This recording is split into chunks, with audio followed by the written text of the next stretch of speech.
아름다운 유부녀와 잘생긴 청년 장교가 역에서 만났던 것이죠. 그 다음은 뭐 상상이 되시지 않겠습니까? 뭐 다른 어떤 초이스가 있겠습니까? 네, 두 사람은 그 순간 별이 튀깁니다. 브론스키는 안나를 본 그 순간, 바로 그 순간부터 완전히 안나의 미모에 사로잡히게 됩니다. 그 뒤부터 두 사람은 몇 번인가 밀회를 거듭합니다. 그러다가 결국 내연관계에 들어가게 됩니다. 안나는 결국 남편도 버리고 또 자식도 버리고 그리고 사회적인 모든 명성도 버리고 브론스키와 함께 내연의 생활을 하게 되는 것이죠. 자, 이들의 삶은 행복하지가 않습니다. 처음에는 그래도 괜찮았어요. 외국 여행도 다니고 브론스키의 영지에서 화려한 생활도 합니다.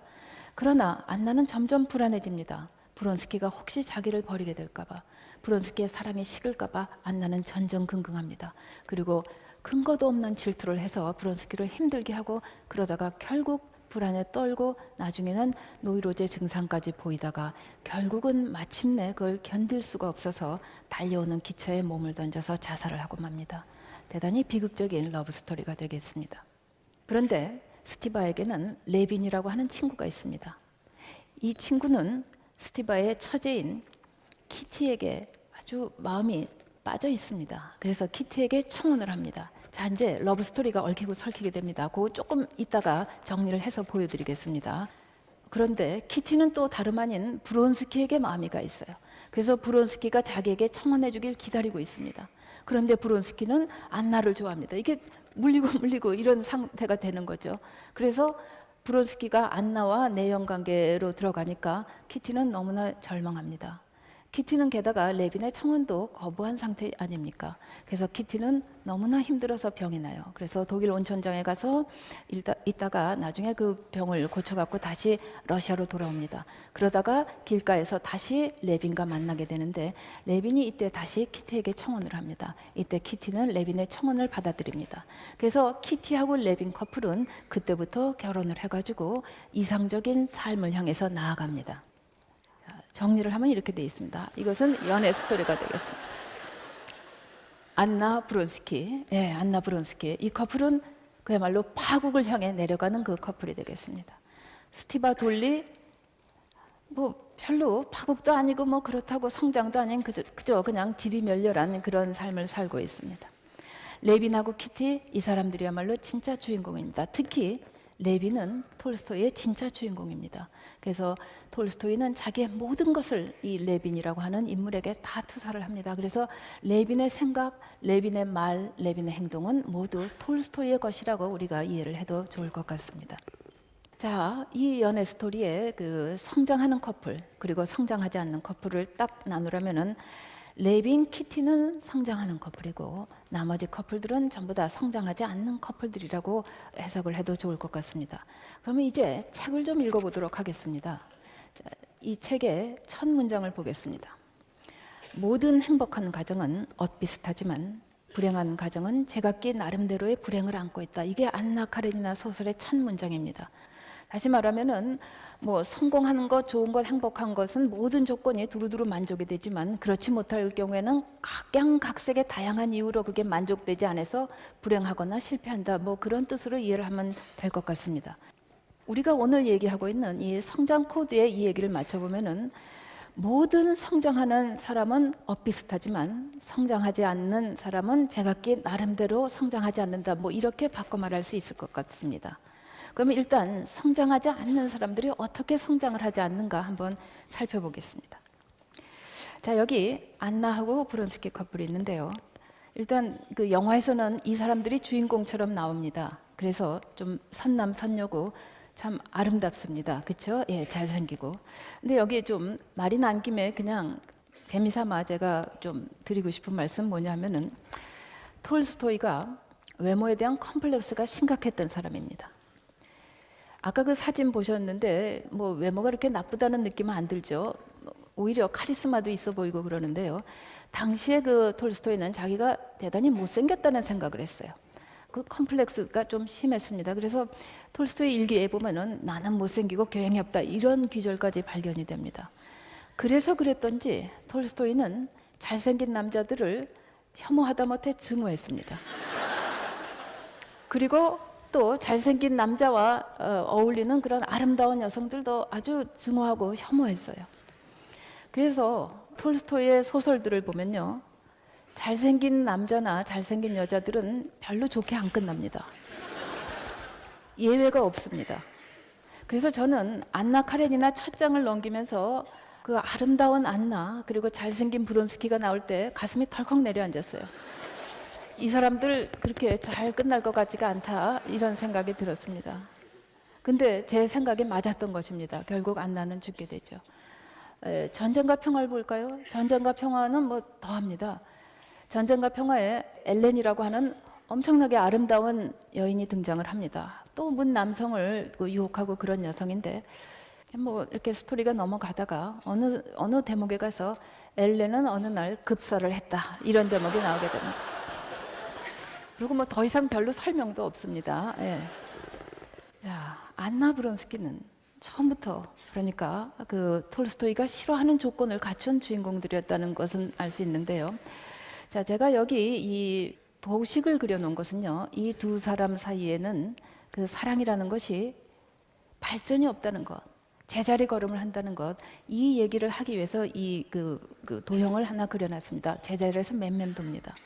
왜냐하면은 이 두 사람의 사랑은 처음부터 발전의 여지가 없는 그런 사랑이었던 것입니다.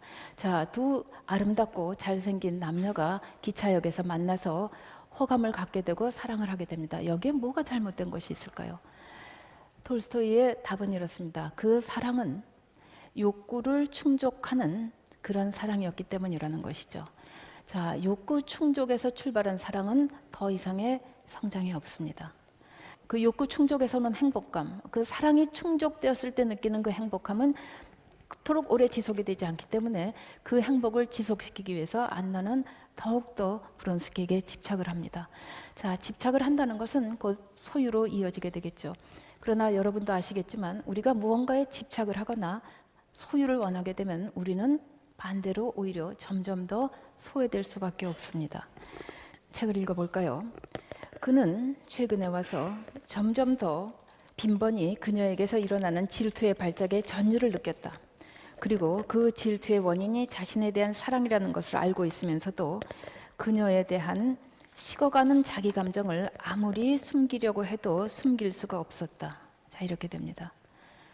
이게 그 두 사람의 사랑의 어떤 그 습관처럼 된 것입니다. 처음부터 끝까지 안나와 브론스키는 그냥 변함없는 사랑에만 매달려 있습니다. 이 사랑은 변화가 없습니다.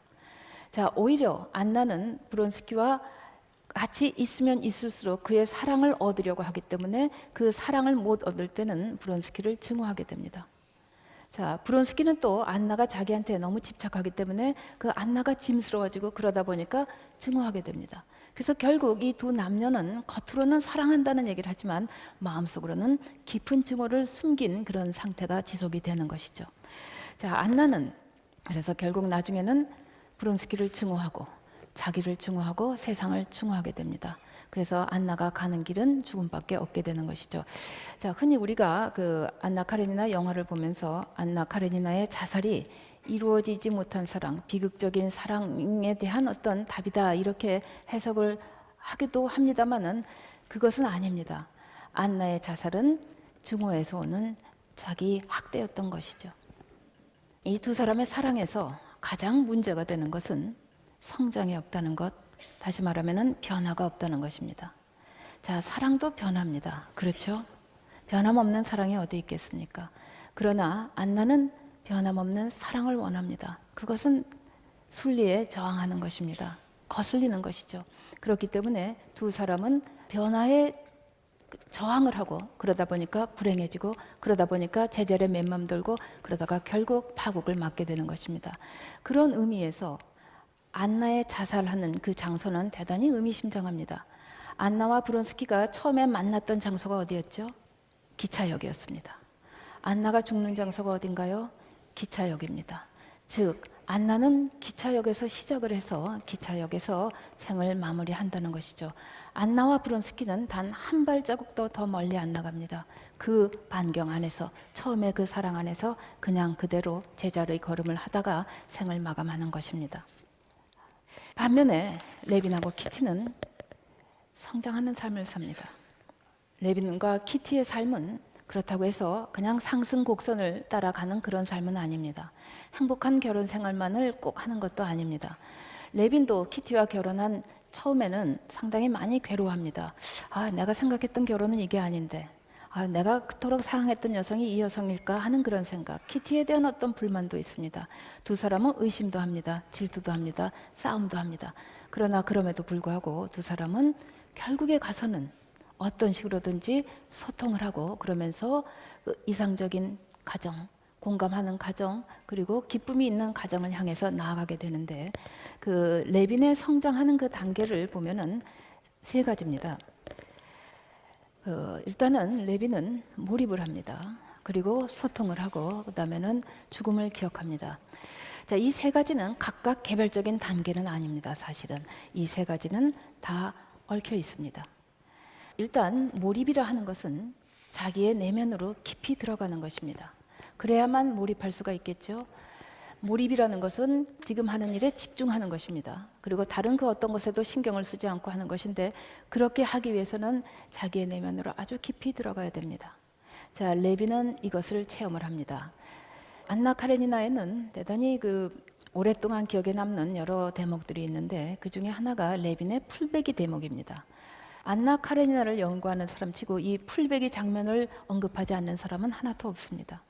자, 레빈은 지주입니다. 그래서 영지 경영의 혁신을 꾀하기 위해서 나름 굉장히 노력을 하는데, 이상하게도 농부들과 자신 사이에 어떤 벽 같은 게 세워져 있어서 그게 허물어지지가 않습니다. 레빈은 책도 많이 봅니다. 공부도 많이 합니다.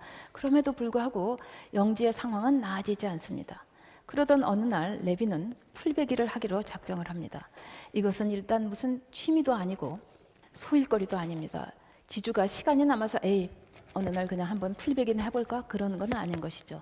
레빈은 진심으로 농부들과 함께 일을 하고 싶었습니다. 그래서 풀베기를 합니다.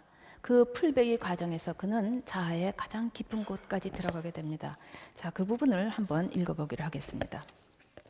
레빈은 시간의 흐름을 느끼지 못했다. 만일 누군가가 그에게 몇 시간 동안이나 배웠느냐고 묻는다면 그는 30분쯤이라고 대답했을 것이다. 그러나 벌써 정오가 가까워지고 있었다. 몰입 전문가들의 말을 빌리면 몰입의 가장 큰 특징은 시간의 흐름을 망각하는 것이라고 합니다. 지금 현재 레빈은 풀베기에 완전히 집중해 있기 때문에 시간이 얼마나 흘렀는지도 모릅니다. 자, 레빈은 지주입니다. 험한 노동을 그렇게 많이 한 사람은 아닙니다. 그럼에도 불구하고 그는 자기가 하는 일에 빠져 있습니다. 그 일이 좋아서도 아니고 다른 사람하고 무슨 비교하려고 해서도 아니고 다른 어떤 무슨 거창한 목적이 있어서가 아닙니다. 그냥 그는 풀베기를 하고 싶었습니다. 그런데 상당히 중요한 것은 그가 이 풀베기에 몰입해 들어가면 갈수록, 그래서 그 자아의 밑바닥에 가면 갈수록 그는 이상하게도 자아가 해방되는 그런 경험을 합니다. 의식이 해방되는 것이죠. 그 부분을 읽어보겠습니다. 그가 하는 일에는 지금 그에게 커다란 기쁨을 가져다주는 변화가 일기 시작하고 있었다. 그 시간 동안은 자기가 하고 있는 것을 잊어버렸다. 일이 쉬워졌다. 큰 변화가 일고 있습니다. 자, 일이 쉬워집니다. 그거는 그가 자아의 그 어떤 궁극적인 단계에 도달했기 때문입니다. 그리고 그때는 이미 자아가 해방되고 의식도 해방되기 때문입니다. 그런데 그가 그 단계에서 살짝 벗어나갖고 다른 데 신경을 씁니다. 조금 더 잘하려고 한다든가, 앞에 사람을 쫓아가려고 한다든가, 이거 조금 더 이쪽으로 가야겠나, 이런 어떤 분심이 생기면은 갑자기 일이 어려워집니다. 그러나 일단 그가 하고 있는 일을 의식하고 보다 잘하려고 애쓰기 시작하기만 하면 그는 갑자기 일의 어려움을 느끼게 되고 두둑이 잘 깎이지 않는 것이었다. 아마 여러분도 이런 체험이 있으실 것입니다. 어떤 일에 완전히 빠져 있을 때, 흔히 우리가 마음을 비운다는 표현을 쓰기도 하는데요. 이런 상태에 있을 때는 일이 잘 됩니다. 그리고 저절로 됩니다. 그리고 우리는 이런 것을 가리켜서 무아지경이라는 그런 표현을 쓰기도 하죠.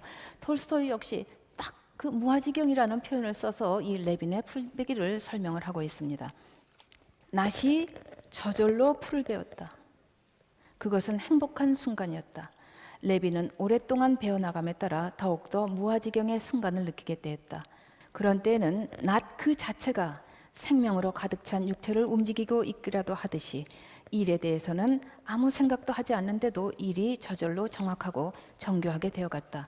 그런 때가 가장 행복한 순간이었다.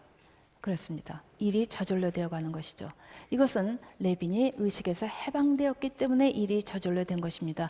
이미 이 상태가 되면 행위의 주체자는 없습니다. 그냥 그 행위가 그 행위 자체의 어떤 논리에 따라 이어질 따름인 것이죠. 레빈은 지금 그것을 체험하고 있는 것입니다. 여기서 가장 중요한 것은 바로 이 순간이 지고의 행복을 주었다는 얘기입니다. 이 행복이란 표현이 벌써 이 짧은 문장에 2번이나 나오고 있습니다. 행복한 순간이었다. 가장 행복한 순간이었다. 톨스토이는 거기에 그치지 않습니다. 톨스토이는 이 레빈의 경험을 넓이로 넓혀갑니다. 자, 레빈이 자아에서 해방되고 자기의 어떤 의식으로부터 벗어났을 때 그는 비로소 외부와 타자와 세계와 교감을 할 수가 있습니다. 그 부분도 상당히 감동적입니다. 레빈은 여기서 그들이란 농부들입니다. 그들에게로 가서 자리를 잡았다. 주인에 대한 어려움은 이미 오래전에 자취를 감춰버렸다. 예, 농부들도 압니다. 그냥 본능적으로 압니다. 영주인 레빈이 자기들과 같이 풀베기를 하면서 일체가 되었다는 것을 그냥 아는 것이죠. 말이 필요 없습니다. 일꾼들은 점심 준비를 하고 있었다. 레빈은 영감과 함께 식사를 하고 잔뜩 흥미를 느끼며 그의 집안일에 대한 얘기에 귀를 기울였다. 그는 형보다 영감이 더 가깝게 느껴졌다. 상상이 되시죠? 네, 풀베기를 하고 인부들과 같이 점심을 먹고 십장과 이야기를 나누고 그러면서 그는 완전히 그들과 일체가 되는 그런 느낌을 경험을 하는 것입니다. 자, 이들 사이에는 이제 일종의 그토록 그 레빈이 그 전에 허물고 싶었던 벽이 이제는 말없이 그냥 녹아내려서 없어졌습니다. 이상한 말로 표현할 수 없는 형언할 수 없는 이상한 신비한 유대감 같은 것이 형성이 되어 있는 것이죠.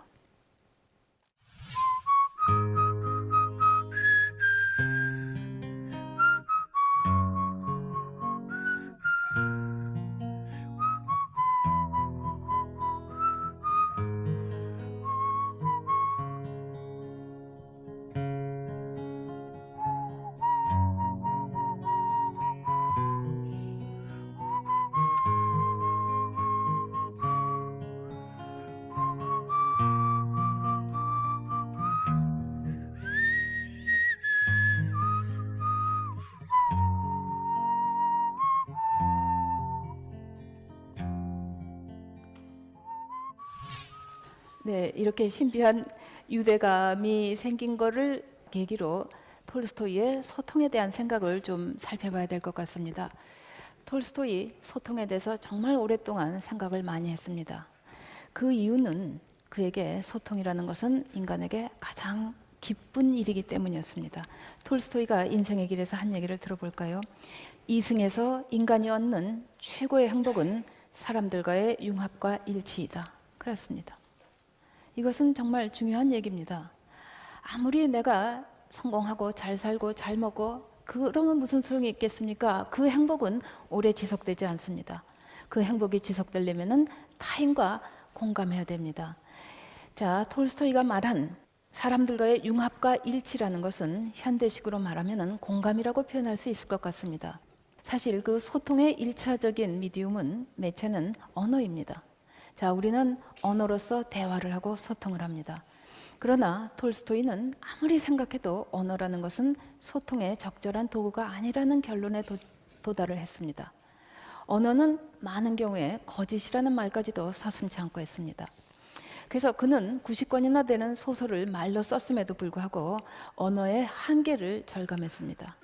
공감이 가는 얘기이기도 합니다. 우리가 아무리 말을 많이 한다고 해서 그게 곧 소통은 아닙니다.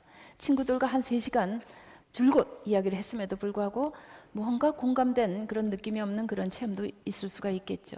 그래서 톨스토이의 소설에 보면은 오로지 거짓된 대화를 하는 사람들만이 말로 대화를 합니다. 안나와 브론스키는 끊임없이 말을 합니다. 끊임없이 말을 한다는 것은 다른 말로 무슨 뜻이냐면은 상대방의 이야기를 듣지 않는다는 얘기이기도 합니다. 톨스토이는 말을 많이 한다는 것은 곧 거짓을 말한다는 것으로 바꿔 말하기도 했습니다.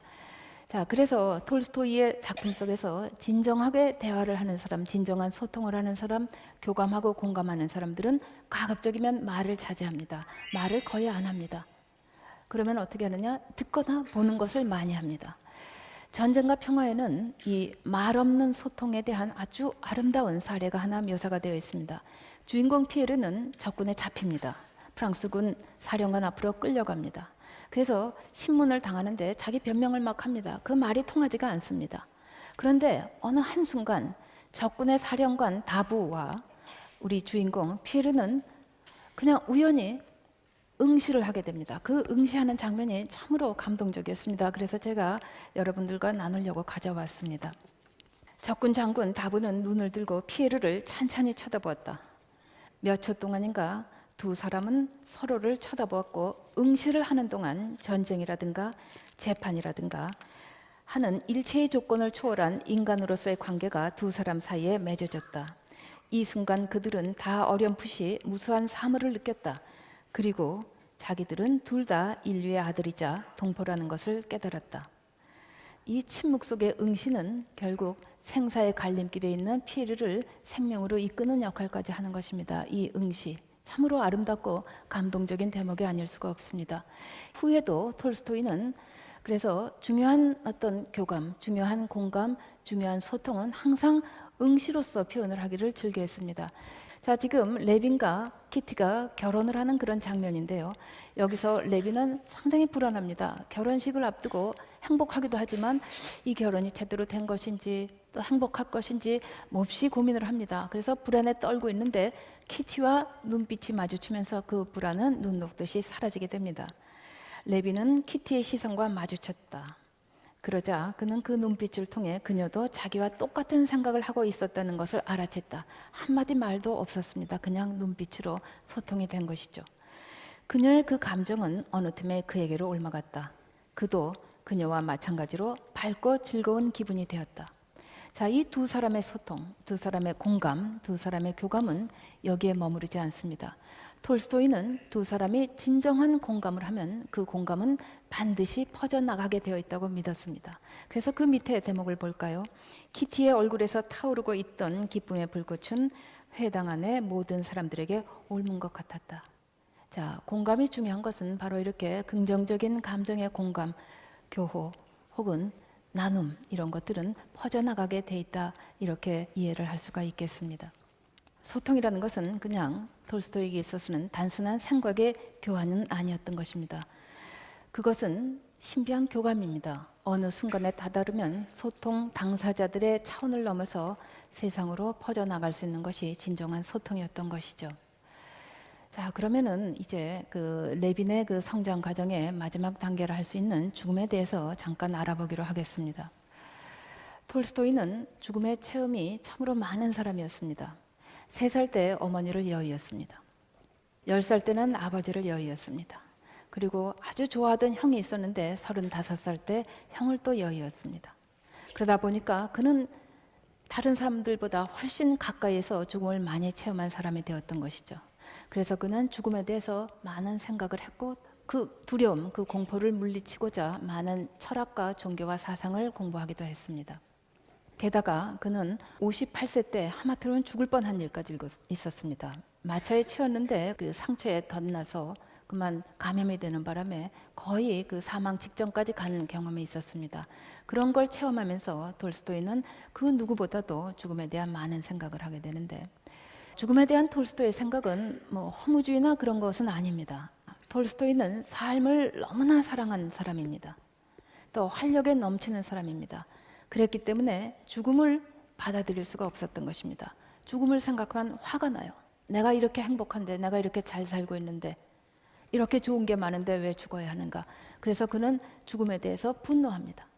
또 한 가지는 톨스토이 대단히 똑똑한 사람이죠. 공부도 많이 한 사람이죠. 현명한 사람이죠. 그런데 그와 같은 자기 자신이 도저히 이해할 수 없는 게 이 세상에 딱 한 가지 있습니다. 그게 바로 죽음입니다.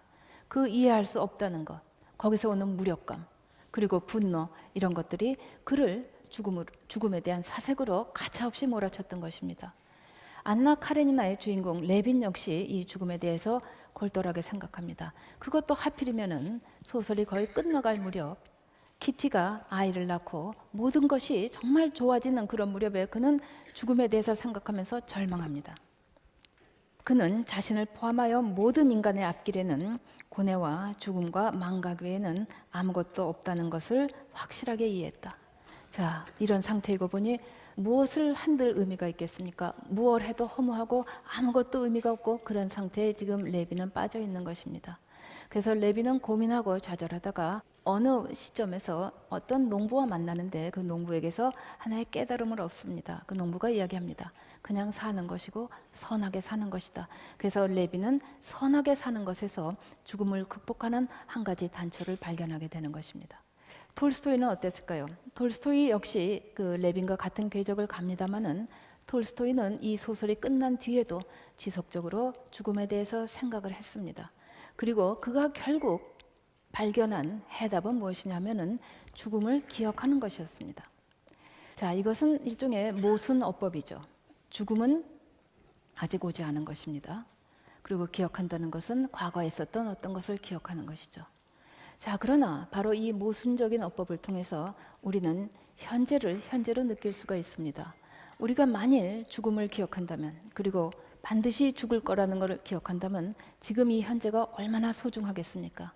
이 오늘이란 날이 얼마나 소중하고 참 보람 있는 날이겠습니까? 그래서 톨스토이는 죽음을 미워하고 죽음에 대해서 분노하고 혐오하는 그 대신에 죽음을 기억하는 데서 답을 찾았던 것입니다. 죽음을 기억하면서 사는 것. 이것이 바로 톨스토이가 찾은 답이었던 것이죠. 자, 죽음을 기억하게 되면 현재가 놀랄 만큼 풍요로워집니다. 한 순간순간이 선물처럼 느껴지고 그 순간순간에 충실한 삶을 살게 되는 것이죠. 그래서 톨스토이는 인생의 길에서 이렇게 얘기합니다. 오늘 밤까지 살라, 동시에 영원히 살라. 참 이 대목 의미가 있습니다. 오늘 밤까지 살라는 것은 결국 죽음을 기억하라는 것이죠. 바로 오늘 죽을 수도 있다는 그 사실을 기억하라는 것입니다. 그러나 영원히 살라는 것은 바로 그렇기 때문에 우리의 삶은 영원할 수 있다는 것. 이 부분에서 유한한 삶과 영원은 하나가 됩니다. 자, 이때 영원히 산다는 것은 끝없이 늘어지는 시간, 끝없이 지속되는 시간을 의미하지는 않습니다. 이때 이 영원이라는 것은 양의 개념은 아닌 것이죠. 예. 이때 이 영원이라는 것은 충만된 시간, 완전히 채워진 시간, 그리고 풍족한 풍요로운 시간, 이런 의미로 받아들일 수 있을 것 같습니다. 자, 이 죽음을 기억하면서 산다는 것은 또한 변화에 적응하면서 사는 것도 의미합니다. 그래서 톨스토이의 마지막 메시지는 시간과 함께 사는 것입니다. 죽음을 기억한다는 것은 결국 변화를 수용한다는 것이고, 변화를 수용한다는 것은 시간과 더불어 사는 것입니다. 자, 시간은 흘러갑니다. 그리고 모든 것은 변하죠. 그러나 우리는 이 변함에 대해서, 그리고 시간의 흘러감에 대해서 거부할 때도 많습니다. 상대방에게서 변함없는 사랑을 기대하지만 그렇지 않죠. 사랑은 반드시 또 변하게 돼 있지 않습니까?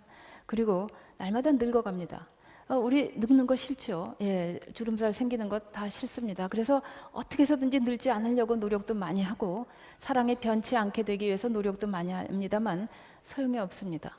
그러나 우리가 죽음을 기억하면서 산다면은 이런 것도 받아들일 수가 있게 됩니다.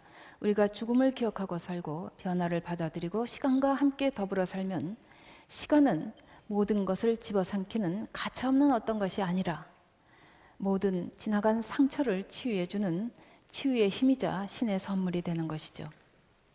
자, 인생의 뒤안길에는 여러 가지가 있습니다. 상처도 있고 슬픔도 있고 고뇌도 있습니다. 이루어지지 않는 욕망도 많이 있습니다. 배신도 있습니다. 좌절도 있습니다. 그러나 결국 이런 것들도 흘러갑니다. 그리고 결국 이런 것들도 어느 땐가는 시간에 치유하는 힘에 의해서 치유가 되는 것이죠. 자, 이 모든 것들을 받아들일 수 있을 때 인간은 성장하는 것입니다. 이것을 받아들일 수 있는 그 힘만 있어도 인간은 성장하게 되는 것입니다. 레비는 소설의 말미에서 이것을 이해했습니다. 그래서 이제 우리 소설 다 읽었습니다. 마지막 문장에 왔는데요. 마지막 문장을 한번 읽어보겠습니다. 참 빨리도 읽었죠. 예. 이게 안나 카레니나 마지막 문장입니다. 나의 생활 전체는 나에게 무슨 일이 일어나든 그것과는 상관없이 매 순간순간이 이전처럼 무의미하지는 않을 것이다. 무슨 일이 일어나든, 이걸 벌써 단정을 해놨지 않습니까? 무슨 일이든지 일어날 거란 얘기죠. 자, 이때 레비는 평정심을 되찾아서 이게 참 삶이구나 그러고 생각을 하면서도 동시에 그게 끝이 아니라는 걸 압니다. 내가 이런 생각을 하고 있지만 내일 모레만 되면 분명히 또 아내와 싸울 것이다. 그리고 하인에게 소리칠 것이다. 이대로 있지 않을 것이다. 그러나 그럼에도 불구하고 나는 성장해 나아갈 것이다. 변화해 나갈 것이다. 그리고 매 순간순간이 이전과는 다를 것이다. 그거 하나는 내가 확신한다. 이렇게 레빈이 생각하는 것으로서 소설은 끝나게 되는 것입니다. 톨스토이의 어떻게 살 것인가에 대한 해답은 성장에 있었습니다. 이 성장이라는 것은 결국 자기 의식에 집중해서, 그리고 그 아이러니하게도 그 의식에 집중함으로써 자기 의식을 해방시키고 더 많은 타자와 타인과 너와 그리고 세상과 공감하고 교감하는 것, 그러면서 동시에 시간의 흐름을 받아들이고 그 시간의 흐름과 함께 살아가는 것, 그러면서 죽음을 기억하는 것, 이렇게 생각을 할 수가 있겠습니다. 자, 이게 레빈의 성장 그리고 톨스토이의 성장인데요. 그렇다면 한 가지 의문이 딱 남습니다. 그러면 왜 성장을 해야 되는가? 성장 안 하면 안 되는가? 톨스토이의 답은 이렇습니다. 그것은 바로 그러한 것들이 우리에게 기쁨을 주기 때문입니다. 자, 레빈이 풀베기 할 때 느꼈던 그 기쁨, 그리고 타인과 소통할 때 느꼈던 그 기쁨, 죽음을 기억하고 시간과 더불어 살면서 현재에 충실할 때 느껴지는 그 기쁨, 그와 같은 기쁨은 참으로 참 놀라운 기쁨입니다. 그것은 우리가 욕구가 충족되었을 때 느끼는 어떤 행복감, 뭔가 이루었을 때 느끼는 그 행복과는 조금 다른 차원의 기쁨이 되겠습니다. 이 기쁨이라는 것은 그래서 행복과는 다른 어떤 슈퍼 행복, 슈퍼 기쁨, 이렇게 부를 수가 있을 것 같아요. 그래서 저는 이것을 지복이라는 표현을 썼습니다. 그렇습니다. 바로 이것이 우리에게 커다란 기쁨, 더할 나위 없는 기쁨, 그 무엇으로도 바꿀 수 없는 그런 기쁨, 그리고 한 가지 가장 중요한 것은 지속되는 기쁨을 선사하기 때문이라는 것이죠. 그 밖에 다른 기쁨, 다른 만족은 금방 끝납니다. 그래서 더 많은 욕구에 대한 충족을 우리에게 요구하죠. 그러나 이런 기쁨은 오래가고 지속됩니다. 그리고 세상을 더 아름답게 만들어줄 수도 있습니다. 바로 여기에 톨스토이의 메시지가 있는 것이죠. 자, 그러니까 성장이라는 것은 톨스토이에게 있어서 선택의 여지가 있는 것이 아닙니다. 그것은 그 자체가 실존의 조건입니다. 성장하지 않을 때 인간의 기쁨도 끝나고 삶도 끝나는 것입니다. 바로 이것이야말로 톨스토이가 90권이나 되는 책을 쓰면서 우리에게 전하려고 했던 메시지의 핵심이었던 것입니다. 경청해 주셔서 감사합니다.